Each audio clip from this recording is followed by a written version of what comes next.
this season, as the national anthem protests spread across the entire league instead of remaining with a small handful of players like it did last year. Ford put out a statement in support of the protests. "We respect individuals' rights to express their views, even if they are not ones we share. That's part of what makes America great," Ford said in a September 25 statement.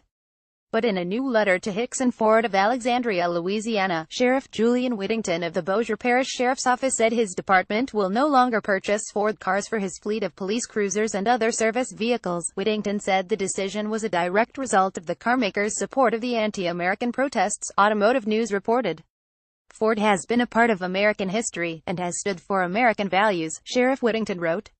However, the recent events surrounding the NFL, its players and their audacity to thumb their collective noses at the American flag, the American military, as well as their obvious disdain for the profession of law enforcement in general, forces me to take a stand.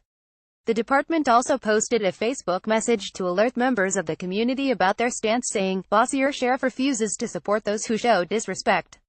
In the Facebook post, Sheriff Whittington called on other law enforcement agencies to take a stand against Ford and the disrespectful National Football League.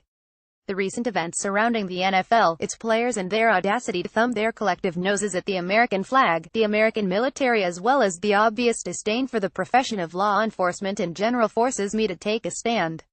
NFL players have the right to protest as they deem necessary, but we, the Bossier Sheriff's Office and the taxpayers of Bossier Parish, have a right to spend our money elsewhere. The Bossier Parish Sheriff's Office has reportedly spent quite a lot on Ford vehicles in the recent past.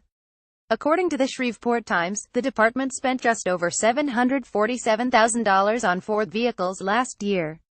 After its announcement, the Sheriff's Office reported that the owner of Hickson Ford said he would take the sheriff's letter to Ford's headquarters in Detroit to let the company know of the discontent over its support of the NFL. Follow Warner Todd Houston on Twitter at Warner Thuston.